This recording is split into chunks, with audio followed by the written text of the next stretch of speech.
Beginning, the last days of the Oran Alliance.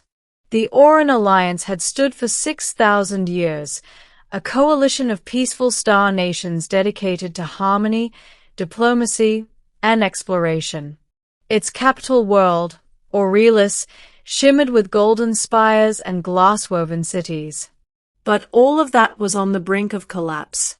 The enemy known as the Varkun Swarm had risen from the edge of the Orion Rift, consuming world after world. They were not a civilization in any traditional sense. No culture, no diplomacy, no negotiation. Just conquest. Organic, biomechanical, relentless conquest. They crushed defensive fleets. They devoured entire moons.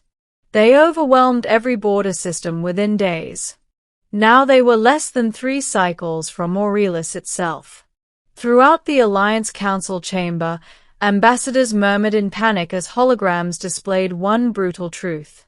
Every Oran world was falling. High Chancellor Lyri Solon, a tall, crystalline-boned Calirian, stood before them with a grim expression. "Our fleets cannot halt the swarm," she said. "No weapon has slowed them. No species dares stand beside us." General Thale, commander of the Oran Defense Armada, bowed his head. "We have lost 23 star systems in a single month," he said quietly. "We are outmatched, outnumbered, outgunned." A silence settled. Heavy, suffocating, final. Then a frail, old advisor named Edrin spoke from the corner. "There is one option." Dozens of heads turned. Edrin hesitated. "A species the Alliance agreed never to contact again." Lyri frowned. "You cannot possibly mean—" "Yes," Edrin whispered. "Them." A shiver rippled through the chamber. Humans. The name alone carried weight, fear, awe, and deep uncertainty. A species small by galactic standards, but terrifying in willpower. Unpredictable. Resilient. A species that launched metal coffins into space long before they understood artificial gravity. A species that survived 5 extinction-level events they caused themselves. A species the Oran Alliance once tried to recruit centuries ago, and decided never to approach again after witnessing what a single human did in a training exercise. The records were sealed. The warnings were clear. Only contact humans when every other option has failed. Well, every option had failed. Lyri closed her eyes. "Prepare the message." The ancient beacon, dusty, unused, and locked away for generations, was activated. A single transmission was sent across the stars. "Humans, we request your aid. Our extinction is imminent." Middle, the species no one expected answered. No one expected a reply. Certainly not within 10 minutes. But suddenly, every holoscreen in the chamber flickered as an unfamiliar symbol appeared. A simple blue circle with 3 white bars. An automated voice crackled through. "Transmission received. A human representative has been dispatched." General Thale blinked. "Dispatched? Already? But that's impossible. No ship could have been close enough." A thunderous boom shook the skies above Aurelis. A ship had dropped out of FTL. No, fallen out. As if it hadn't slowed down at all. Alliance sensors screamed warnings. The vessel was unlike anything they had ever seen, blocky, rugged, covered in scorch marks, and leaking steam. Its hull looked like it had survived an explosion every week for a century. And painted on its side, in bold, white letters, UTS Ironheart, Humanity Defense Contractor. The ship landed with a metallic groan. The ramp extended. Out walked a single human. He was not heavily armored. Not genetically enhanced. Not glowing with energy or wrapped in cybernetics. He wore a battered jacket, a tool belt, and an easy smile. "Hi," he said cheerfully. "I'm Dane Mercer. You called." The council stared. Lyrie stepped forward. "You are the human representative." "Yep," Dane said. Everyone else was busy. The ambassador of the Chirin nearly fainted. General Thale cleared his throat. "We hoped for an army." Dane shrugged. "I'm cheaper." "You arrived alone." "Well, I brought my ship." "You have no fleet." "Fleet's expensive." "You carry only a toolkit."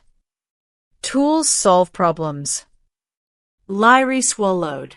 "Human, our problem is an extinction-level threat."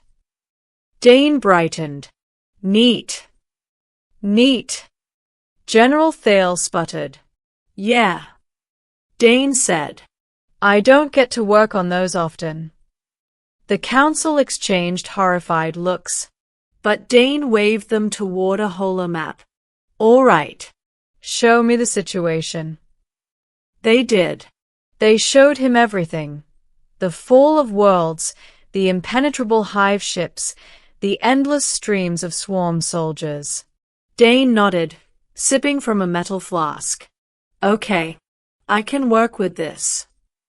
Lyrie stared. "You can?"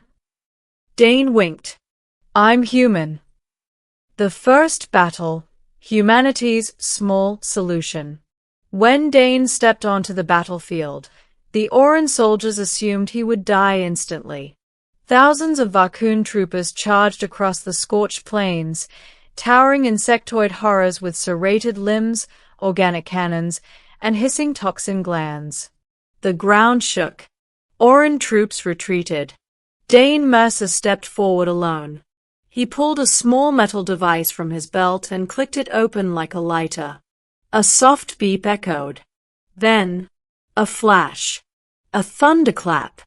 An expanding concussive wave that threw every swarm soldier into the air like dried leaves in a storm. When the dust settled, a 6-mile crater stretched across the battlefield. Every Vakun soldier was gone. Completely gone. General Thale stared. "What was that weapon?" Dane smiled. "Oh, that? Just a pocket-sized kinetic imploder. Made it last week." Humans like making things explode. "We thought humans avoided destroying ecosystems," Lyrie said weakly. "We do. That's why I made sure the blast only hit the bad guys." Thale whispered. "That was targeted." "Yep. But the shockwave." "Self-contained." "The crater?" "Only visual."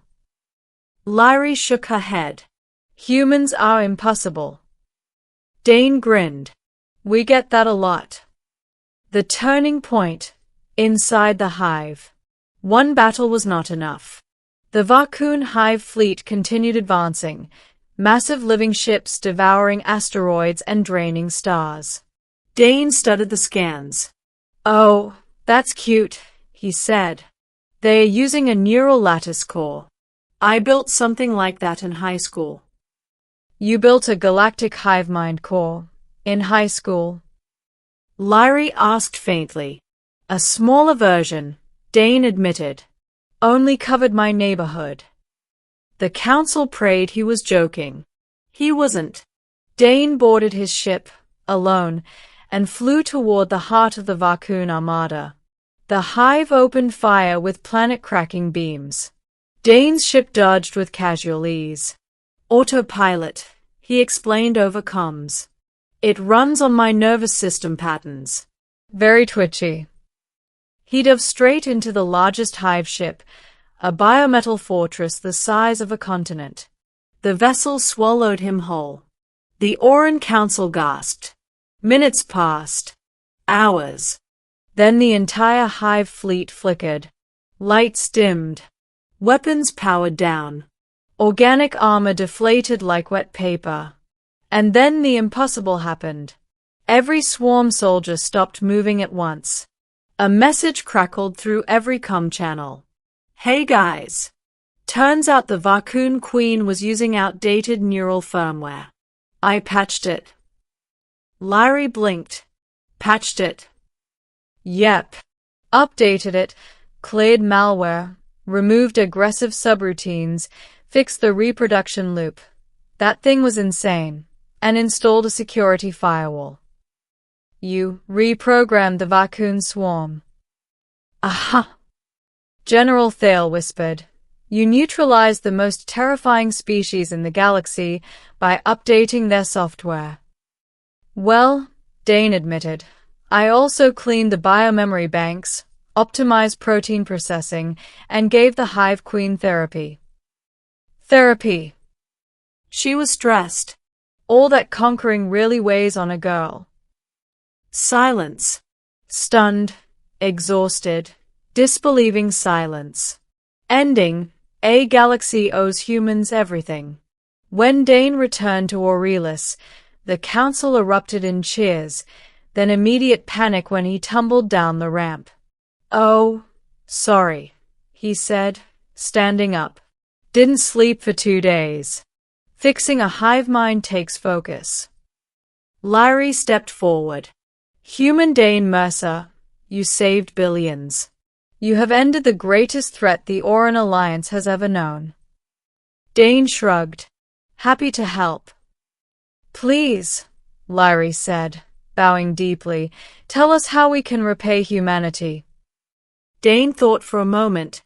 You got snacks. Snacks? Yeah. I love alien snacks. I'll take a gift basket. An entire species saved, for snacks, Thale muttered. Dane nodded. And maybe a coupon for ship repairs. My landing gear burned off. The council, desperate to show gratitude, flooded him with gifts. Food. Metal. Exotic materials. Even a small moon, he politely declined. When he prepared to leave, Lyrie approached quietly. Will humans assist again in the future? Dane winked. You survived an extinction because you asked for help. That makes you friends now. He boarded the Ironheart and launched into the stars. And across the galaxy, a new understanding formed. Humans are terrifying not because of their power, but because they help without hesitation. When all hope is gone, when empires crumble, when no one else dares intervene, you call a human and pray you can handle the results.